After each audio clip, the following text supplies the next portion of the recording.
Heredity and Evolution. Lecture number 1.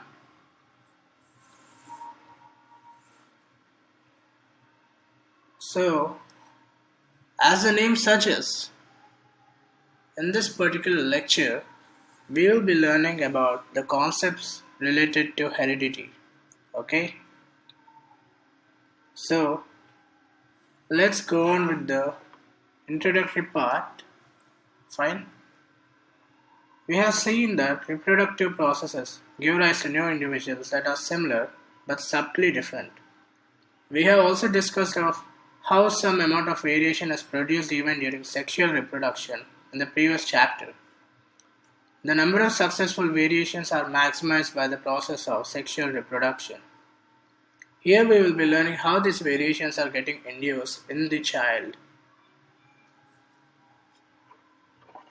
So, accumulation of variation while reproducing. Look, the inheritance from the previous generation provides both a common basic body design and the subtle changes in it for the next generation, say generation number 2. Now, what happens when this new generation, that is the second generation, undergoes reproduction to give rise to a whole new generation? Let us name it as generation number 3. So it was actually found out that the new generation, that is the third generation, will have differences that they inherit from the first generation, that is generation number 1, as well as newly created differences. So these are the 3 generations, and shown below are the differences in colors.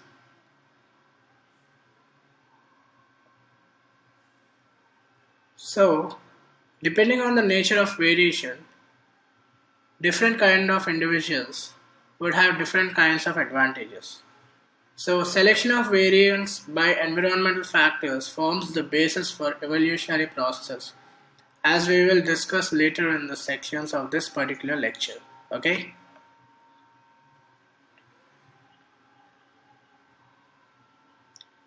So, now let's come to a whole new important concept known as heredity. Okay? Now we are entering the core part of this lesson. So, let's start with heredity.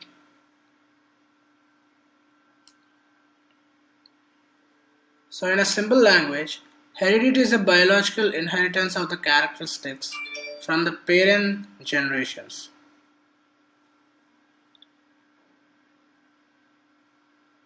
So for example, consider these 2 years of the children.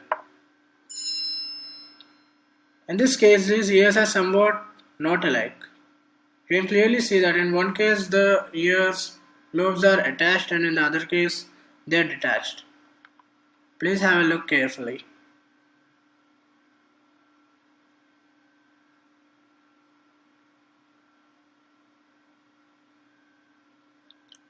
So to get a much better clarity of why this happens, a scientist named Mendel has conducted experiments on flowers to understand the distribution of the parental characteristics among the generations. So the scientist was Johann Mendel. Okay. Now, let's study about the experiments conducted by this person.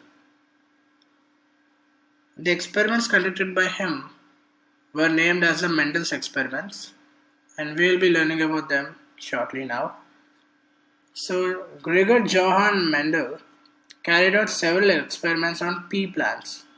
He carried out large number of monohybrid and dihybrid crosses using many contrasting characteristics and put forward several important conclusions. Okay.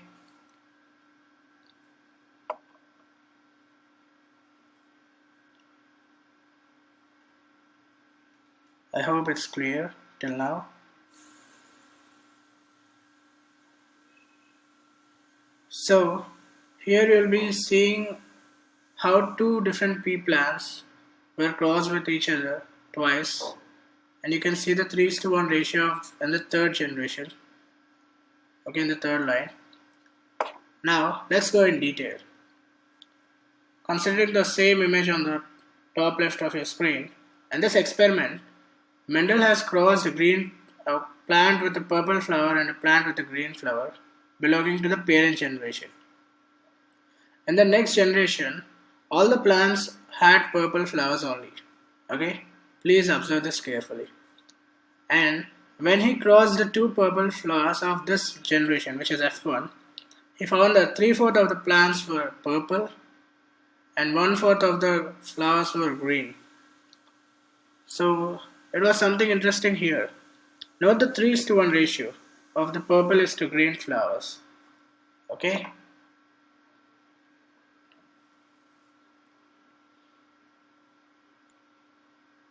So similar experiments were conducted with different type of plants. So he took a tall and a short. In the first generation he got all tall, and in the third generation he got 3 tall and 1 short. Fine.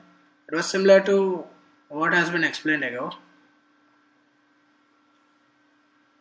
So to have a better explanation of what is going here, what he actually did was, he crossed a tall plant and a short plant. In the first generation, he got all tall plants in the new F1 generation. Okay. So when he crossed the two tall plants of the F1 generation, he got a 3:1 ratio of the tall and short plants in the F2 generation. So the ratio of the type of the plants was 3:1.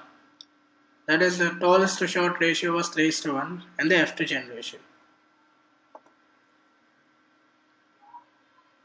Now, what are this P, F1 and F2 generation? And what is a monohybrid and a dihybrid cross? So let's go in detail of this.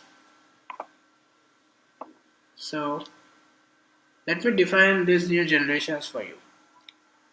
So coming to the definition section, the P generation is nothing but a parent generation.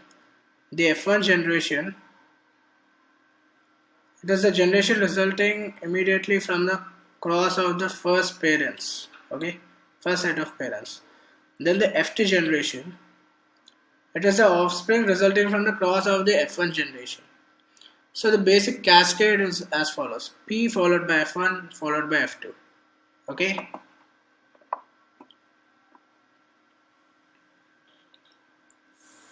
Now let's define a trait, trait, trait. So it is a character which we see in a plant or a species. For example, tall, short, dark, fair, etc. Now let's define a genotype. I repeat, genotype. Genotype. So it is a representation of the type of the genes. Okay. For example, in the previous experiment, capital P was purple and small p was green. Here capital P and small p are the genotypes. In the second experiment, double capital T was tall and double short T was short. Similarly, double T and double small t are the genotypes.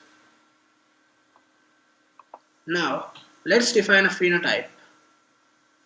Okay, it is a representation of the physical expression of any organism. For example, in the previous experiments, purple, green, tall, short, etc. are all the physical representations of the plants, which are nothing but the phenotype only.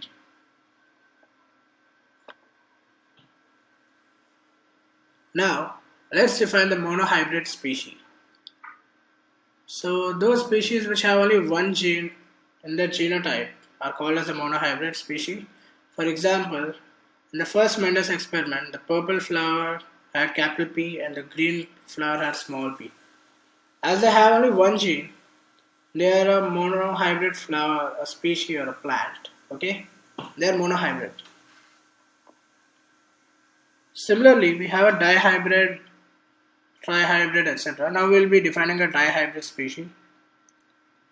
So those species which have two genes in the genotype are called as dihybrid. For example, in the second Mendel's experiment, the tall plant had a double T and the short has a double small t.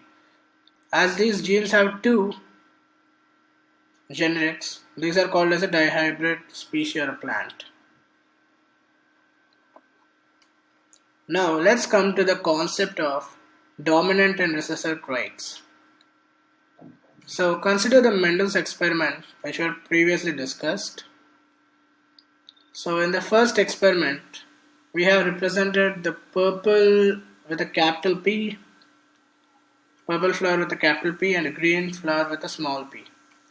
So here the capital P represents that it is dominant and the small p represents it is recessive. Okay.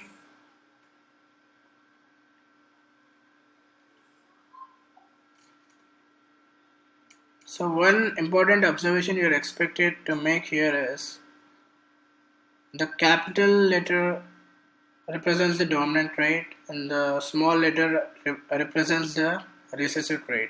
I repeat, the capital genotype represents the dominant one and the smaller one represents the recessive one. Sometimes we may have a combination of both. In that case, the dominant one plays a major role. Now, let's come to genotypic and phenotypic ratio.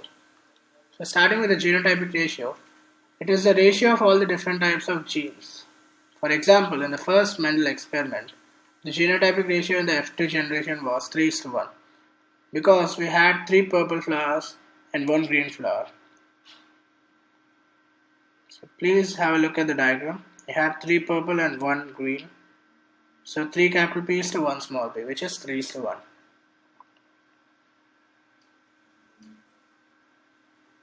Now similarly, let's define a phenotypic ratio.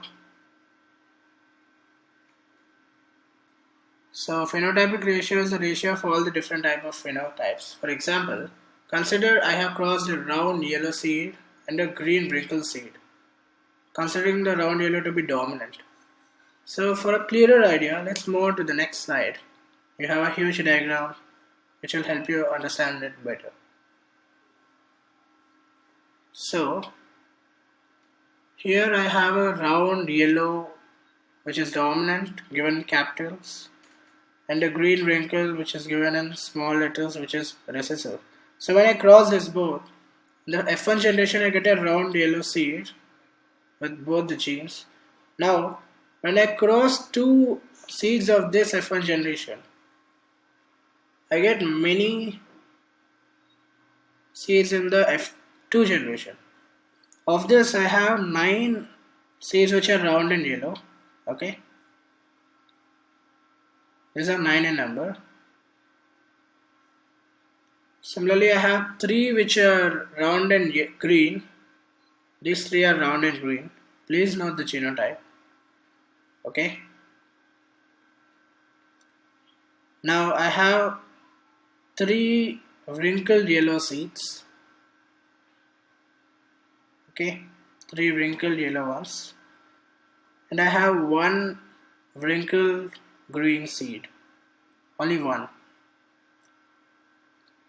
So in this case, my ratio is 9:3:3:1 for both the genotype and the phenotype. Okay.